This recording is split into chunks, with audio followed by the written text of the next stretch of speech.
Un autre aspect sur lequel vous nous avez interrogé, c'est le retour à l'ordre constitutionnel, qui est un élément fondamental pour permettre de sortir de cette crise. J'avais rappelé tout à l'heure que sur le plan politique, il y a eu un gouvernement de transition.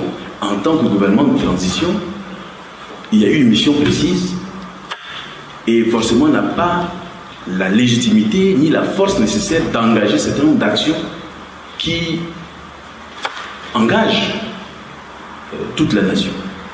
Il y a un Parlement dont la désignation ne s'est pas faite de manière consensuelle ou tout au moins par la volonté de la population, mais ces gens avaient été cooptés par le gouvernement du président Dr Diallo.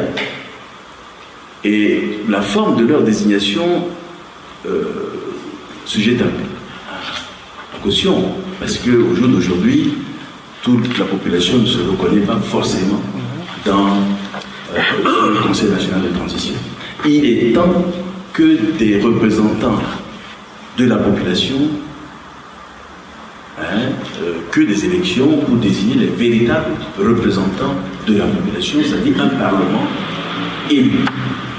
Et je crois que ça donnerait plus de force. Et un gouvernement, un président de la République élu, ça donnerait plus de poids qui pourrait engager avec toute la légitimité nécessaire des actions. Et je pense que ça couperait, de mon point de vue, l'herbe sous les pieds, ou tout au moins les arguments qu'utilisent ces bandes armées pour dire qu'ils ne sont pas représentés, que c'est une quête politique. Aujourd'hui, s'il y a des élections véritables, si les représentants du peuple sont véritablement élus, dans une élection libre, transparente et démocratique, il n'y aura plus de raison pour que ces groupes armés continuent de faire ce qu'ils sont en train de faire. Il n'y a aucune raison. Parce que le peuple pourra parler à travers les urnes. Et je pense que c'est un élément, ce n'est pas la seule solution.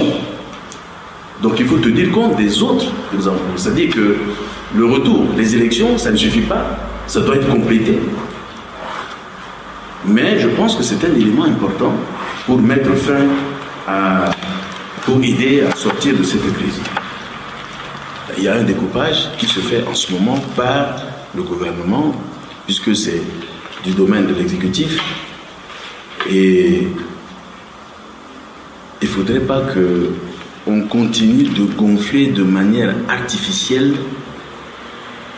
le Parlement et l'Assemblée nationale, parce qu'il semble qu'il est prévu 150 députés, 135 députés, semble-t-il. Mais c'est sans conséquence. Aujourd'hui, nous avons un CNT qui a 150 membres. Et nous savons dans quelles conditions, à 135 membres, pardon. Nous savons dans quelles conditions, pourquoi on a porté cela à 135. Mais si on doit avoir un Parlement à 135, c'est bien. Mais où sont les ressources pour permettre de financer ce Parlement? Parce qu'il y aura, pour le prochain gouvernement, des charges énormes. Et il est question de parler de Sénat dans le cadre de la nouvelle Constitution. Ce sont aussi des éléments on doit s'interroger sur leur pertinence, quand bien même que ça permettrait de régler des problèmes politiques.